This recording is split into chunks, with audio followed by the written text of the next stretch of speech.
Hi guys, welcome back to my channel. ಎಲ್ಲರೂ ಹೇಗಿದ್ದೀರಾ? ಎಲ್ಲರೂ ತುಂಬಾನೇ ಚೆನ್ನಾಗಿದ್ದೀರಾ ಅಂತ ಅಂದ್ಕೊಂಡಿದ್ದೀನಿ. ಗೈಸ್, ನಾವು ಹೊರಟಿದ್ದೀವಿ ಟೆಂಪಲ್ಗೆ, ಹಾಗೆ ಲಾಂಗ್ ಡ್ರೈವ್ ಹೋಗೋಣ ಅಂತ ಹೊರಟಿದ್ದೀವಿ ಇವಾಗ.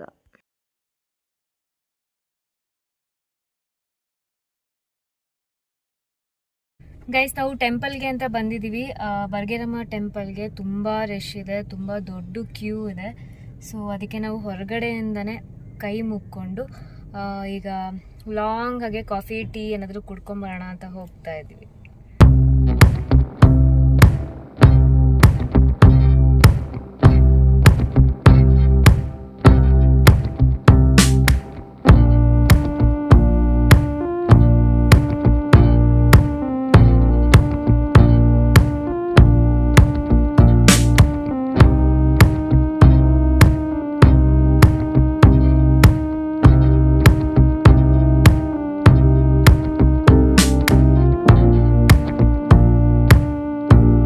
ಗೈಸ್, ನಾನು ಈ ರೀತಿಯಾಗಿ ರೆಡಿಯಾಗಿದ್ದೆ ಟೆಂಪಲ್ಗೆ ಅಂತ. ಪಿಂಕ್ ಕಲರ್ ಔಟ್ಫಿಟ್, ಇದಕ್ಕೆ ಮ್ಯಾಚಿಂಗಾಗಿ ಇಯರಿಂಗ್ಸ್, ಆಮೇಲೆ ಮರಾಠಿ ನೋಸ್ ಪಿನ್.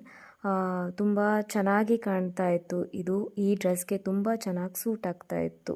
ಆಶು ನಮ್ಮ ದೊಡ್ಡಕ್ಕನ ಮಗ. ಅಂದರೂ ಅವ್ನು ನನಗೆ ಛೋಟು ಬ್ರದರ್. ಚಿಕ್ಕ ಪಾಪು ಇದ್ದಾಗಿಂದನೂ ಅವನಿಗೆ ನಾನು ರಾಖಿ ಕಟ್ಕೊಂಡು ಬಂದಿದ್ದೀನಿ. ಅವನು ಅವನ ಮಮ್ಮಿ ಏನಾದರೂ ಪ್ಲ್ಯಾನ್ ಮಾಡಿರ್ತಾರೆ ನನಗೆ ರಾಖಿ ಹಬ್ಬದ ದಿನ ಗಿಫ್ಟ್ ಕೊಡೋಕ್ಕೆ. ನಾಳೆ ಏನು ಕೊಡ್ತಾರೋ ನೋಡೋಣ. ನಾಳೆ ಅವನಿಗೆ ಹೋಗಿ ನಾನು ರಾಖಿ ಕಟ್ತೀನಿ. ಗೈಸ್, ಅಣ್ಣನ ಮನೆಯಲ್ಲಿ ಸತ್ಯನಾರಾಯಣ ಪೂಜೆ ಇತ್ತು. ಪೂಜೆಗೆ ಅಂತ ಹೋಗಿದ್ದೆ. ಹಾಗೆ ರಾಖಿನೂ ಕಟ್ಟಿದೆ ಆಶು ಮತ್ತು ಅಸ್ತುಗೆ. ಅಂಶು ಒಬ್ಬ ಮಿಸ್ಸಿಂಗು. ಅವನಿಗೆ ತುಂಬಾ ಫೀವರ್, ಹುಷಾರಿರಲಿಲ್ಲ. ಸೊ ಅದಕ್ಕೆ ಅವನು ಬಂದಿರಲಿಲ್ಲ.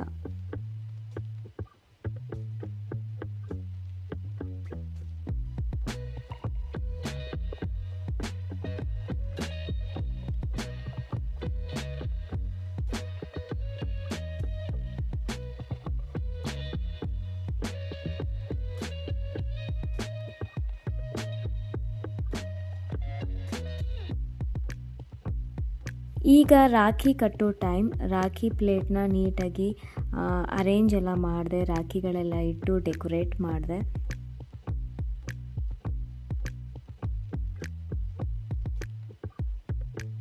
ಆಶು ಹಾಯ್. ಅಸ್ತು ಹಾಯ್. Hi Ashu. ಆ್ಯಂಡ್ ನಾವು ಪೂಜೆ ಎಲ್ಲ ಮುಗಿಸ್ಕೊಂಡು ರಾಖಿ ಎಲ್ಲ ಕಟ್ಟಿ ಹೊರಗಡೆ ಬ್ಯಾಸ್ಕೆಟ್ ಬಾಲ್ ಅಂತ ಆಟಾಡ್ತಾ ಇದ್ದೀವಿ. ಇವರಿಬ್ಬರಿದಾರಲ್ಲ, ಆಶು ಮತ್ತು ಅಸ್ತು, ನನ್ನೇ ಟಾರ್ಗೆಟ್ ಮಾಡಿಕೊಂಡು ಬಾಲ್ನ ನನ್ನ ಸೈಡೇ ಹಾಕ್ತಾಯಿದ್ರು ಬೇಕಂತ ನನಗೆ ರೇಗ್ಸೋಕ್ಕೆ. ಆವಾಗಲೇ ನಾನು ಹೇಳಿದ್ದೆ ನನಗೆ ರಾಖಿ ಗಿಫ್ಟ್ ಎವ್ರಿ ಇಯರ್ ಆಶು ಕೊಡ್ತಾನೆ ಅಂತ.